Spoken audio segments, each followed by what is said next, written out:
Today we're on Banks Lake, one of the many great walleye fisheries in north central Washington. We're with guide Jaime Rodriquez, Eric Braaten, and Bob Schmidt of Mack's Lure. Summer is just around the corner, so post-spawn walleye are on the menu. So you're going to hear us talk a lot today. You're going to hear structure, you're going to hear points, you're going to hear weed lines, words like that. It's the water temperature dropped from last time, so that may push these fish a little bit deeper. But there is a point that comes out right here that they'll relate to. They'll relate to any kind of structure like that. Yeah, we're going to use the Mack's Hot Wings today. We got the copper and chartreuse, double backed.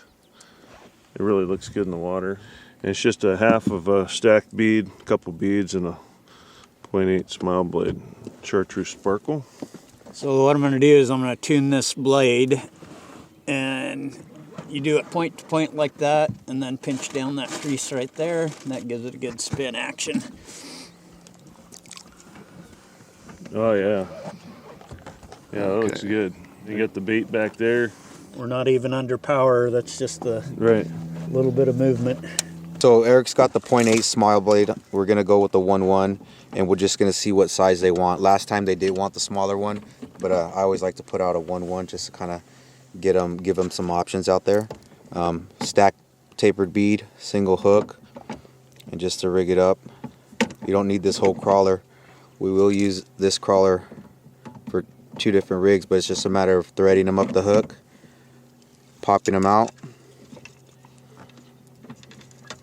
and we're going to pinch some of this tail off. And I'll actually save this for the next rig. And we're fishing up here mainly because the water's clear because of the flow of the canal. And when we just blew, I think the first day it was 40 miles an hour winds, and then we had 28 yesterday. So we've had 2 good days of turbidity and wave action. And if we were to go down by steamboat right now, it's going to be really cloudy. And so I wanted to be more clear, and so we started up here. He's there. Bob? Somebody, yeah. He's there.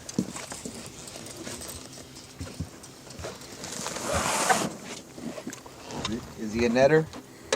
I don't know. Doesn't feel real big yet. Yeah, he was swimming. He grabbed it. He was swimming with it for a while. Right size. That was with the hot wings, huh? The hot wings.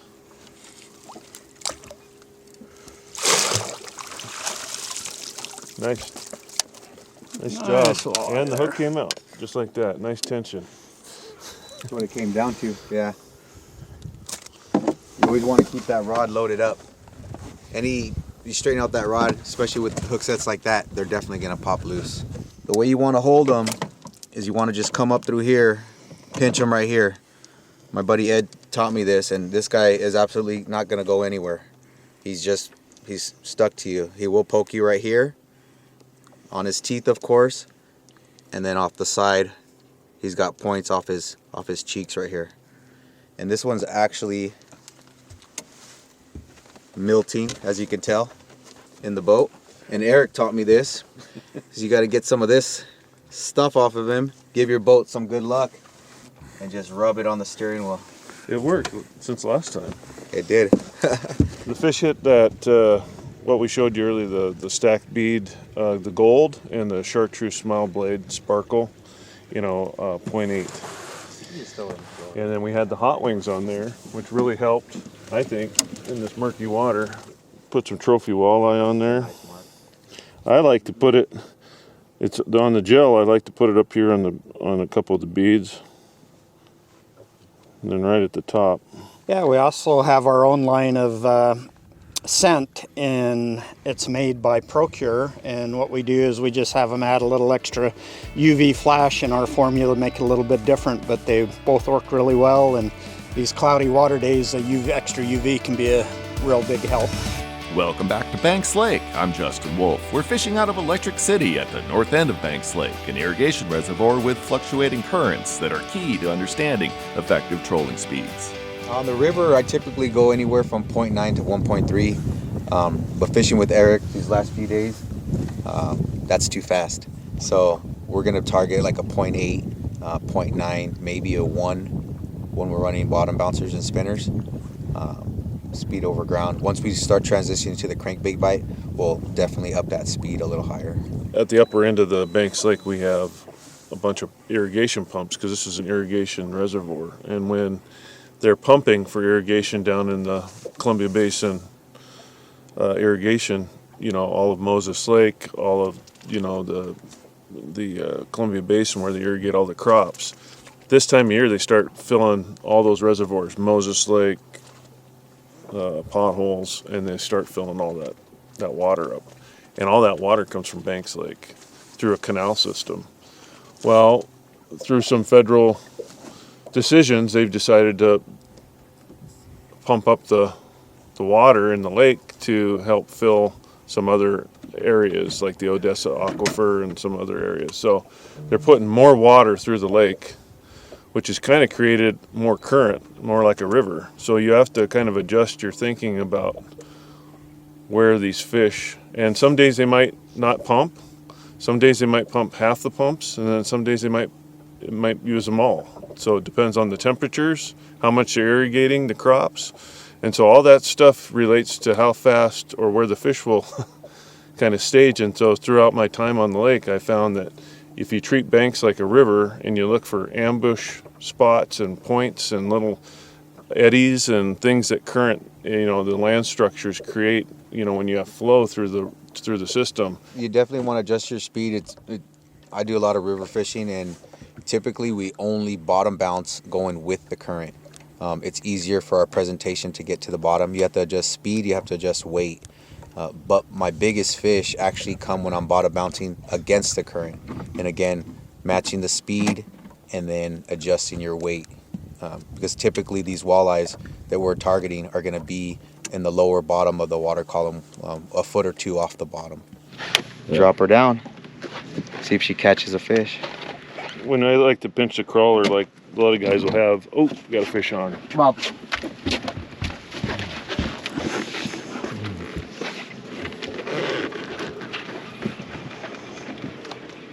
Another hook up here. Oh, it's a nice one. And straight up, Bob. Milton. Another milker. Nice. Nice walleye. another milker there. Yep. The good luck sauce. Got your purple and gold, 2 in a row there. Shout out UW. Ooh, swallowed it, huh? Yeah. Oh yeah. He was swimming with it for a while. I thought because we came up a little shallow, I thought it was just working bottom, but It's a nice fish though. Yeah. Our spawn's basically over with, but a lot of these males are still on these spawning areas. And this area that we're fishing in, a lot of these reservoirs, potholes, Moses Lake, even parts of the river, but mainly in the windswept reservoirs. The wind side, most of the time the wind blows up the lake. And so on the leeward or the downward lake side of these points, a lot of that mud gets turned to eroded over time, and you have gravel on this side of the points because the wind sweeps it off. And so these fish will come in here and spawn in the spring, and a lot of these males will come in and clean it off. The females will come cast their eggs, but they still, because of the current and the part of the lake, they still feed up here. But the temperature up here, like I said earlier, is a little lower than down the lake. So I don't think the fish spawn later. I think it's just that they hang around, and that's why we still have milting males right now. fish on. Fish on? It didn't take too long. Oh, this guy's got some. Oh, he came off. Set it back down. Maybe he'll follow it. Sometimes they'll do that. They'll come back and pick it up.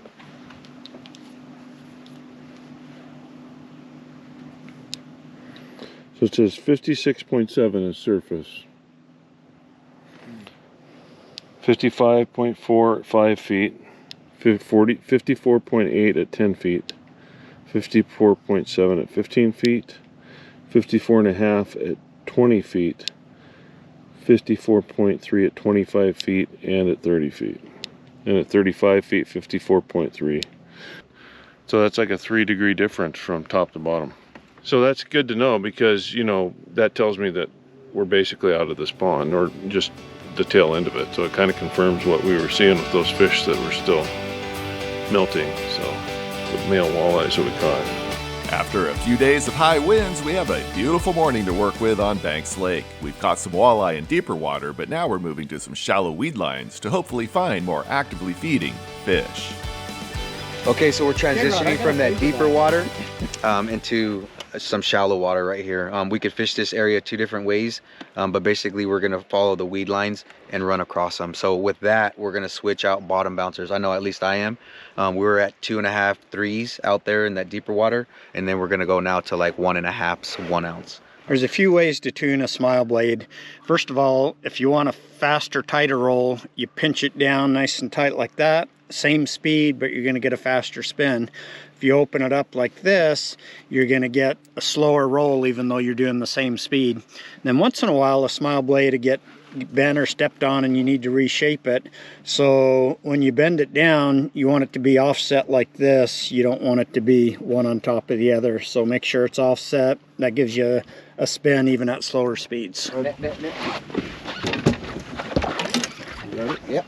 Oh, you got it. Can you get it? I'll keep us on the roll.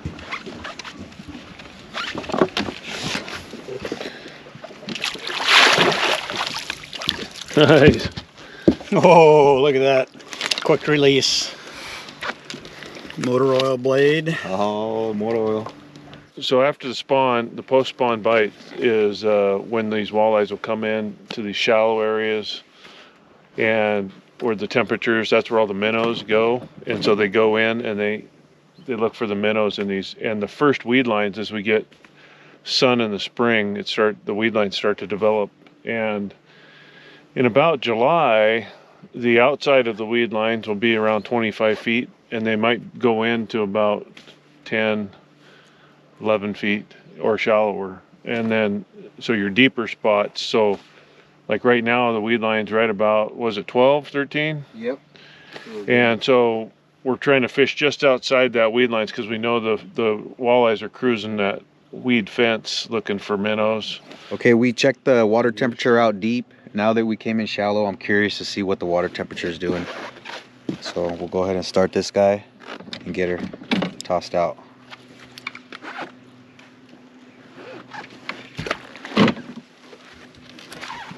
Got two fish on? Oh, it's perches. Which one do you want me to take? Oh, whatever. I don't know. I think I missed both of them. I got a reading. So surface temperature is 58. And as we go down, 57, 56, 55. So it's 55 degrees and 15 feet of water. So, interesting. What was it over there? 54.3 on the bottom, and 57 on the surface.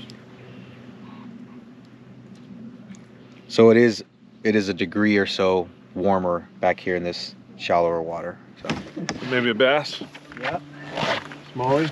It was like a smallie.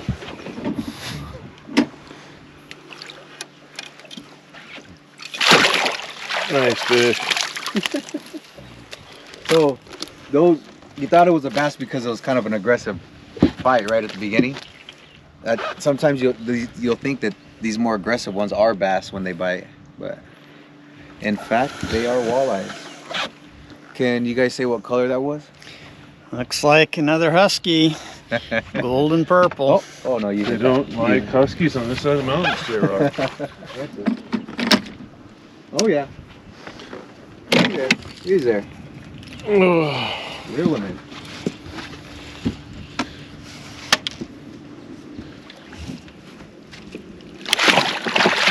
Motor oil. Competition's hot between motor oil and purple gold. Like this is probably what, an 18? Yeah, this is a tournament fish. But even this is on the small side of what we caught last year. Last year we had some pretty nice fish, like 20s.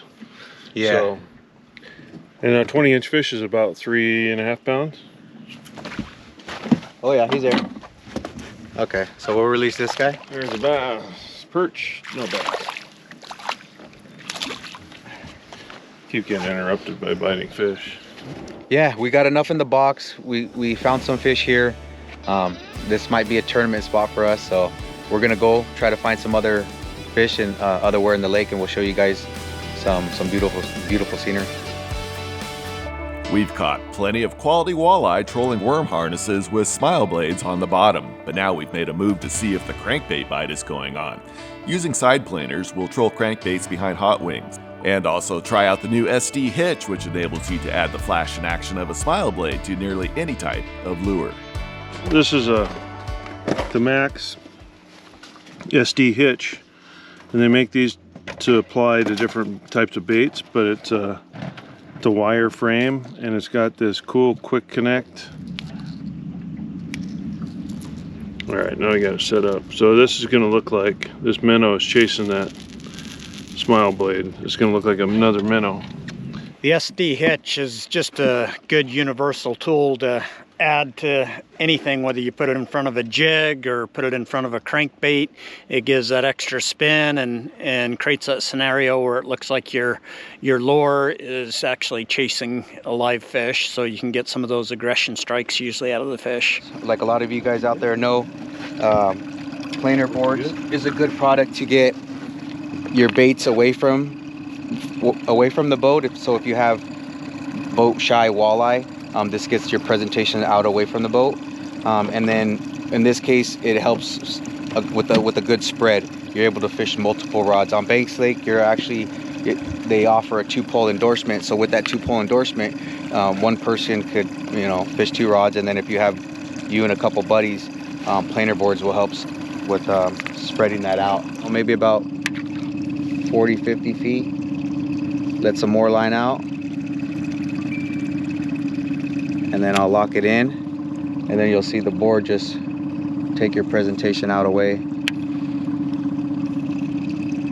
little bit more.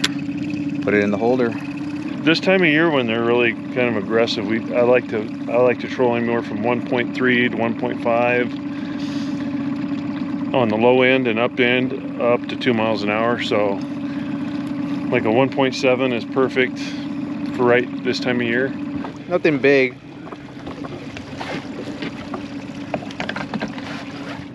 Planer board's 2-man job.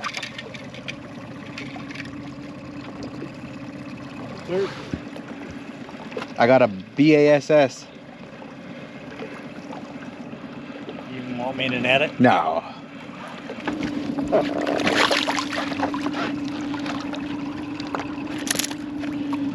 A little bit better bass than before on the crank. Oh yeah, he hammered it. We're fishing a little bit shallow water, but we're gonna head to a little bit deeper water with the cranks. This one's only rated to go down to like 10 feet. We'll put that guy in there and we'll grab one of these guys. I know purple, like Eric was saying earlier, is just a good go-to color here on Banks. This one has like a purple back to it, gold. So I'll put this little bit deeper crankbait on and catch some fish. So we haven't been doing very good on the crankbaits. We just noticed some fish that were on the bottom. So we're gonna go back to worms, and we're gonna try to improve our catch ratio here. Oh yeah, he's there. Snug him up. Nice. Yeah. Motor oil. There's another one on the motor oil. I think that's the hot color today so far. Hold on. Gold sparkle. That didn't take long. We switched out back to worms from cranks, and this is the result. We were down, what, 5 minutes? Yeah, on the turn. So Looking. it's always good when you're trolling. Don't go in a straight line. You're gonna want to, do some slight S turns. Oh, this guy's got some tug. There we go. Not as big as I thought. A nice Banks Lake walleye. What is it? BASS. Oh, the BASS. If you say it. We don't say certain words like rain, wind, or bass. It's bad luck.